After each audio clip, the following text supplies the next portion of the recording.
Hola, ¿cómo están? Qué gusto saludarlos a todos. Qué bueno que se pudieron conectar. Creo que ya empezamos, ¿verdad? Sí me escucho bien, sí. Una vez más, le doy gracias a Dios por la vida de los que se conectan, específicamente por la vida de Carlita y de Sens, los bendigo y le doy muchas gracias a nuestro Padre por el trabajo arduo que hacen por con ustedes. Eh, Quiero platicarles, vamos a revisar el día de hoy una meditación y el título que tiene es Yo te glorifiqué en la tierra.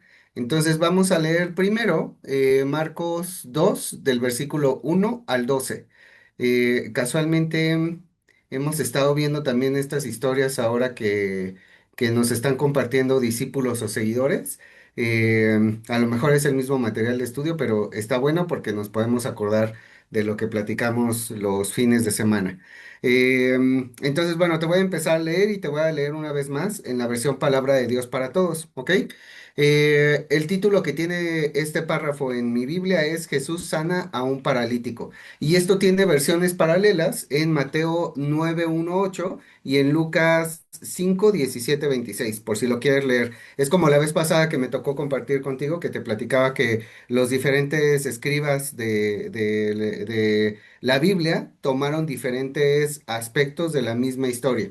No significa que sean diferentes en esencia, significa que tiene tres ópticas de tres personas que lo documentan diferente. Si tú y yo vivimos la misma historia y escribimos una carta acerca de lo que pasó, es probable que lo hagamos con palabras diferentes cada uno de nosotros y así pasó con los evangelios y las personas que estuvieron caminando con Jesús. Esta es la historia que escribió Marcos. Unos días después, Jesús regresó a Capernaum. Se escuchó el rumor de que él estaba en casa. Se reunió tanta gente que no quedaba espacio ni en la puerta. Cuando Jesús les estaba enseñando, perdónenme, no quedaba espacio ni en la puerta. Cuando Jesús les estaba enseñando, vinieron y le trajeron a un paralítico cargado por cuatro hombres, ¿ok? Cuatro hombres lo estaban cargando. ¿Cuántas personas se necesita para cargar a otra persona? En una urgencia, pues hasta uno solo, ¿no? Lo- en hombro para que lo puedas cargar la peor manera de hacerlo es en los brazos. En este caso no era uno solo, eran cuatro personas que estaban cargando a un paralítico. Pero como había tanta gente, no podrían acercarlo a Jesús, así que quitaron parte del techo e hicieron un hueco por donde bajaron la camilla del enfermo. Ahí nos habla de un punto adicional, que este enfermo iba en una camilla. Cuando Jesús sí, sí, ahora voy a hacer una pausa. Cuando Jesús vio la fe que tenían, le dijo al paralítico, Hijo, tus pecados quedan perdonados. Voy a hacer una pausa aquí para analizar la primera parte que quiero meditar contigo en este tiempo de devoción. Esta primera parte es acerca de los amigos. Mira que hay veces que se nos van detalles por aquí, porque si llevas a un paralítico y lo vas a llevar a un evento de esta magnitud donde pues la gente está toda aglutinada en un solo lugar, eh, como nos está narrando aquí, imagínate, no quedaba ni un espacio en la puerta. Si hay una serie que se está poniendo muy de moda, que es Los Elegidos o The Chosen, donde hay un capítulo dedicado a este evento. Y se refleja muy bien que las casas en aquel tiempo pues no eran como los edificios. Imagínate un pueblito de México donde pues, la mayoría de las casas son de uno o de dos pisos máximo. En este caso eran de uno. Y pues sí tenías la posibilidad de tener tu casita y alrededor no tenías a un vecino pegado a tu pared. Entonces la gente sí se rodeaba en ocasiones en una sola casa. Los techos, pues no es que pudieras echar el colado en ese tiempo y que quedara totalmente sellado, en la mayoría de los casos. En algunos, por ejemplo, la realeza, la nobleza en ese tiempo, sí ponía una placa de piedra, o sea, se cortaba una pieza de piedra muy grande, se transportaba por muchas personas y se ponía la placa encima de tu casa. Y eso te protegía de diferentes cosas, incluso mantenía tu casa muy fresca. Esta casa en específico tenía un techo que hecho de... estaba hecho probablemente, porque solamente dice que quitaron parte del techo, pero en esta versión no nos dice de qué estaba hecho. Probablemente estaba hecho de hojas, de madera a lo mejor, algo que era relativamente fácil de quitar. Entonces nos enfocamos en ocasiones en el hecho del milagro que sucedió, que es lo que vamos a hacer en unos minutos. Pero yo quería dedicarle un tiempo a los amigos, a estos cuatro personajes que llevaron a la persona y la metieron por el techo de la casa. No sé si te acuerdas, lo más cercano que a lo mejor pudimos haber vivido como generación es cuando escaseaban las vacunas del COVID, ¿te acuerdas? En aquel tiempo, no sé si tú te vacunaste o no, pero es una realidad en la que muchos estuvimos presentes. Y en aquel tiempo había una gran preocupación, sobre todo cuando se ponía más difícil la enfermedad y muchos querían vacunarse. Y si a medida que se iban liberando los grupos, en México funcionó a través de grupos de edades. En el grupo de edad que te correspondía, pues a medida que iban dejando pasar grupos, las vacunas eran más difíciles de obtener. Podías irte a formar y ese día no te tocaba, con todo y tu cita se te hacía tarde, obviamente, porque, bueno, a mí a lo mejor nada más. Podía hacerse tarde porque pues había una fila enorme de personas. Eran filas, a mí me tocó hacer una fila de 5 horas y no vacunarme en alguna ocasión.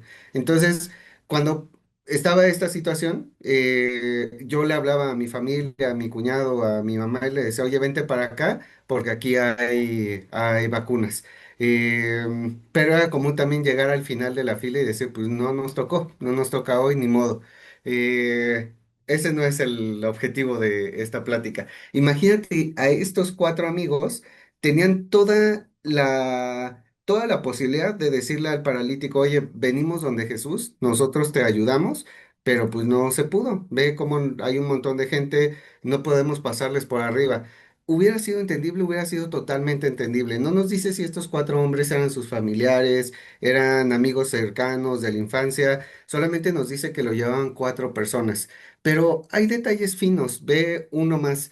Decía, hicieron un hueco por donde bajaron la camilla del enfermo. Eso significa que lo llevaban en una camilla. Y ahí te explicas por qué eran cuatro. Eran cuatro para llevarlo en una camilla. Como te digo, en ocasiones podrías cargar a una persona o entre dos personas lo pudieron haber cargado, pero lo llevaban en su camilla. ¿Por qué crees que lo llevaban en su camilla? No había tanques de oxígeno ni tenían rueditas como las que vemos en las ambulancias ahora. Era una camilla de palos a lo mejor y ahí lo llevaban. Bueno, lo llevaban en la camilla muy probablemente. Esto no era común, ¿eh?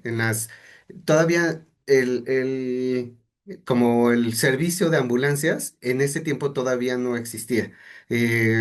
No, no había profesionales dedicados a que un enfermo llegara de un lugar a otro pues de manera estable. Hoy estamos acostumbrados a eso. Si tienes un accidente, viene la ambulancia, te suben a la ambulancia y te meten en una camillita donde te están dando pues todo lo necesario para que estés bien, ¿no? O para que no estés peor. En ese tiempo no existía ni siquiera la idea de hacer de hacer esto. Mira cómo estos cuatro amigos, sin que eso existiera propiamente, lo llevaron en una camilla para que estuviera cómodo. Se preocuparon por el bienestar de la persona que estaban llevando. Ellos llegan al lugar, ven a la multitud aglutinada y no se dieron por vencidos. No se dieron por vencidos y buscaron una manera. Ve la locura que es. eh, ¿Cuántos no se nos hubiera ocurrido subirse al techo y abrir el techo? Porque además, esa era una de las peores cosas que te podía pasar como ciudadano de Jerusalén, no, de Capernaum, en Capernaum, dice luego estoy leyendo. Como ciudadano de Capernaum, el que tu techo se desordenara es una de las peores cosas que te puede pasar porque tienes que volver a arreglar casi todo el techo, porque si no se te vuelve a meter el polvo, la lluvia. el frío en las noches. Entonces, pues esto fue hasta agresivo para la casa donde estaba Jesús. Estos minutos en los que he sido como muy específico y he sido muy insistente en contarte esta historia, es porque a veces no te quiero incluir. Esto lo voy a decir para Ulises. A veces desisto o no le pongo el acelerador a tope cuando nuestros amigos nos necesitan.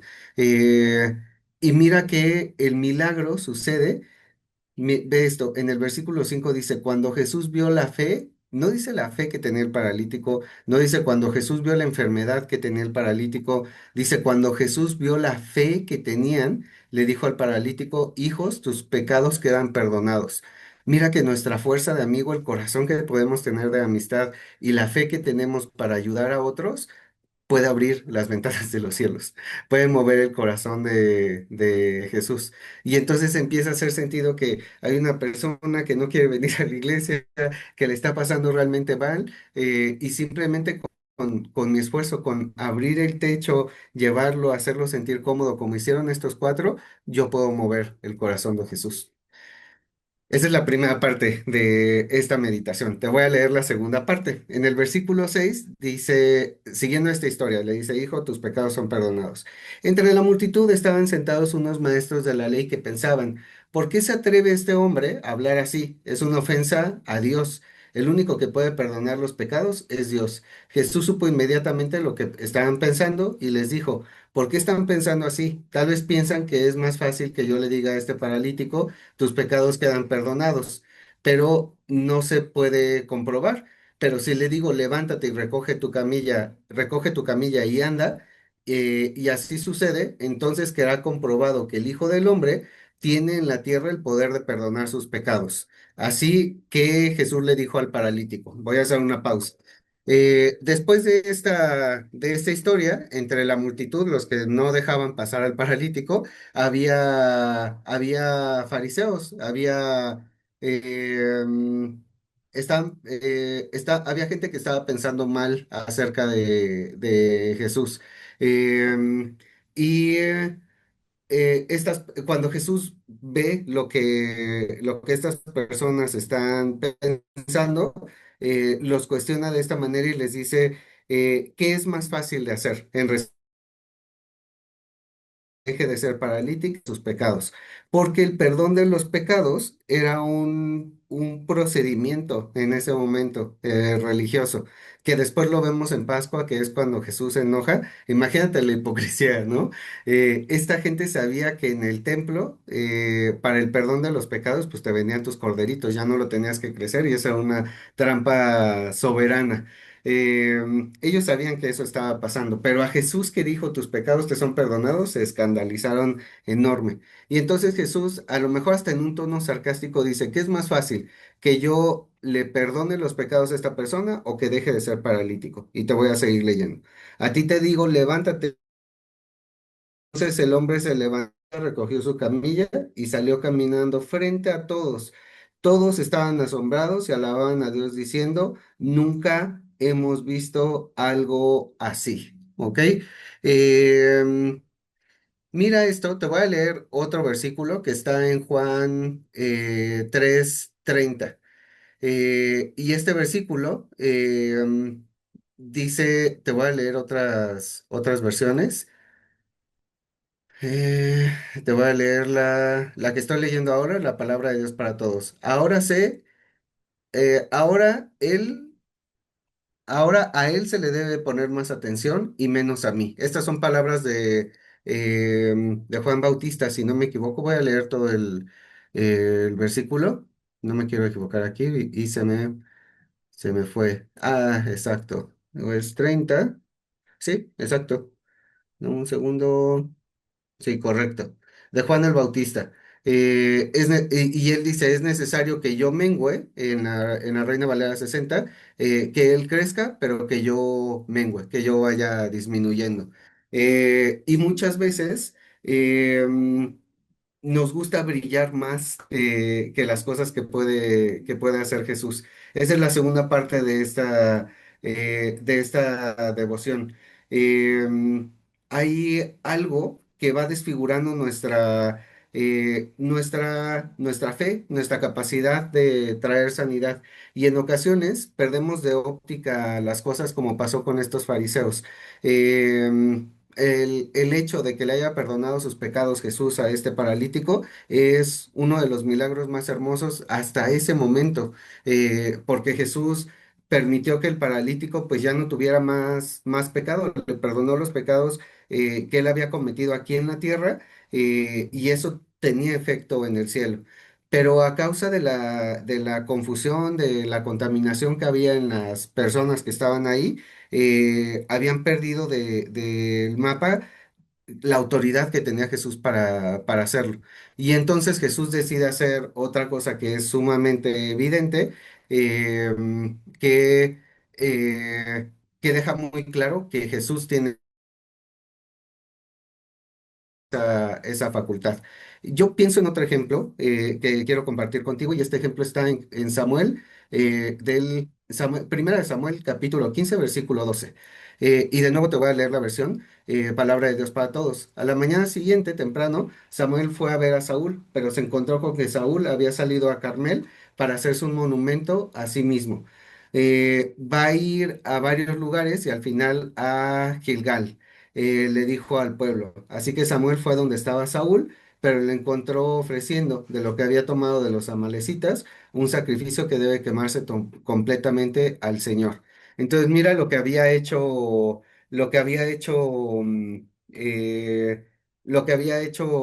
en este caso Saúl. Saúl no solamente se hizo una estatua, lo cual era sumamente difícil para el tiempo. No es como ahorita que si le queremos hacer, ahorita hasta Juan Gabriel tiene en algún lugar de la República Mexicana una estatua en la calle, porque le encargas a un profesional que lo haga. Aquí pues era un poblado pequeño, no es que pudiera hablar con un escultor de Francia y mandarse a hacer una estatua, no. De lo que pudo, de lo que encontró, se mandó a hacer una estatua. Hay otra serie que está buena, ya no se llama La Casa de David, y sale esta estatua. Es un pedazo de piedra que puso a personas a pulir. Y usualmente en estos monolitos se llaman, cuando ganaba un rey una guerra, todavía existen. Si tú viajas a la región, todavía existen esos monolitos. Decía, este monolito o este monumento está hecho para la gloria de tal rey que ganó la batalla contra los contra los tales, ¿no? Saúl se mandó a hacer una así. Pero no solamente hizo eso, sino que estaba ofreciendo sacrificio en el lugar donde él se mandó a hacer su estatua. Esta segunda parte de la meditación de este devocional tiene que ver con mantener nuestros ojos enfocados a lo que Jesús puede hacer y no a lo que nosotros creemos que puede hacer, ni siquiera si nosotros estamos involucrados, porque la raíz o lo que estaba mal en el corazón de estas personas que pensaban mal acerca de Jesús es que, ¿por qué Jesús sí pudiera perdonar pecados y nosotros no? Nos necesita a nosotros. O sea, los pecados son perdonados en la Pascua y se tienen que perdonar de esta manera, A, B, C. Y en ocasiones nosotros creemos que así sucede. No, en mi casa yo oro por los alimentos y por los alimentos se tiene que orar A, B, C, de esta manera. O puede ser, en estas iglesias no, ni en Tepito ni en Comunidad Sur pasa, pero en comunidad ya no me acuerdo cómo se llama, de Umpalandia, de los Umpalumpas. Si no sabes qué es un Umpalumpa, no te preocupes, es una muy mala referencia que utilicé. Pero en Umpalandia hay una iglesia y en esa iglesia los hermanos dicen, uy, no, no, no, no, no. Si yo no soy el que ora por los diezmos, las cosas no suceden. O si yo no soy el que lleva el grupo de hermanos corredores, eso se va para abajo. Si yo no soy el que ora, no, eso no va a funcionar. Y entonces nos empieza a pasar como le pasó a Saúl. Poco a poco dejamos que nuestros momentos de devoción como este se dejen de tratar de lo que es Jesús y se empiecen a tratar más acerca de lo que nosotros somos. Eh, y es bien importante, nos dice el material, que lamentablemente en este tiempo hay, lo dice como predicadores superestrella, pero pensémoslo como hermanos superestrella, pensémoslo como congregantes superestrella, que creen que todo tiene que estar hecho para ellos, que sin ellos las cosas no jalan, que si yo no brillo en el momento que está sucediendo la iglesia, las cosas no están bien. Si eso te llega a pasar, estamos en un peligro como el que le pasó a Saúl. De ser el primer rey elegido y ungido por Dios, pasó a ser el primer elegido por Dios que se levantó un monumento a sí mismo. Imagínate todo lo malo que había en su corazón, cómo se desvió tanto del camino que decidió levantarse un monumento y ahí levantar un altar para cosas que tenían que ser para Dios. Y con esas dos meditaciones quiero que nos vayamos el día de hoy. El poder de ser buenos amigos y de no darnos por vencidos cuando una persona nos necesita y el efecto que tiene de no ser los creyentes superestrella. Lo que se tiene que notar cada vez que hablamos de Jesús es Jesús. Así como mi referencia a Umpalandia, pues seguramente eso fue lo más inútil de todo lo que dije ahora. Realmente lo valioso fueron las palabras que están escritas que Jesús dejó para ti y para mí. Si tienes oportunidad de cerrar tus ojos, acompáñame a orar unos minutos. Padre, te doy gracias por este día, gracias porque estamos cruzando la mitad de este mes y tú nos has acompañado.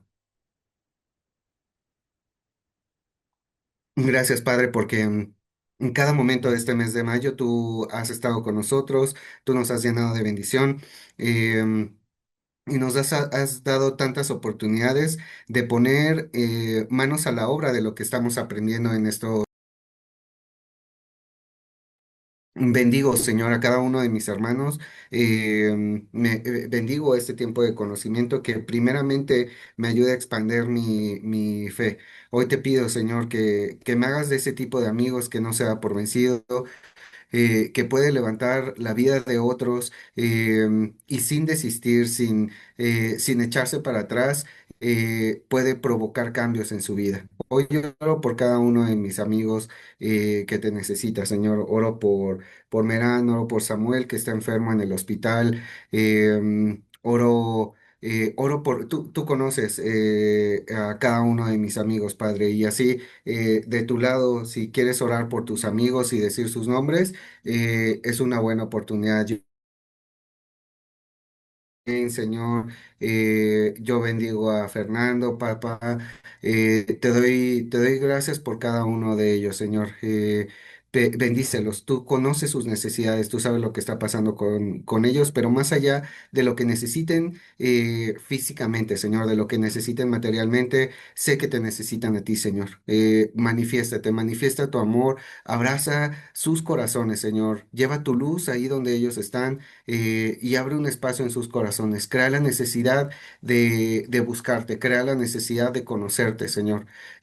Preséntate en su vida, así como lo has hecho en las nuestras de una manera milagrosa y cambia por completo la realidad que ellos están viviendo. Hoy te pido, Señor, que me ayudes a inspeccionar mi corazón todo el tiempo. Hoy renuncio a la necesidad humana de ser el centro de atención en cualquiera de los ámbitos que yo me muevo. Ayúdame a ser sabio y a no buscar ocupar un lugar que te corresponde a ti en ninguna ocasión, Padre. Ayúdame a ser sabio y no buscar brillar yo más nunca que tu palabra o que tú mismo, Señor. Hoy declaramos que vivimos para ti, somos para ti y tú eres el personaje principal, porque es a ti a quien amamos, es a ti a quien rendimos nuestra devoción y a quien le damos gracias por todo lo que has hecho. Gracias por la vida de mis hermanos, muy especialmente por aquellos que se dedican a la docencia, Señor, que el día de mañana van a estar celebrando. No me adelanto, Padre, pero te pido que hoy sea un bálsamo en su corazón lo que estén viviendo con los alumnos en sus diferentes centros educativos. Los bendigo en el nombre de Jesús. Amén y amén.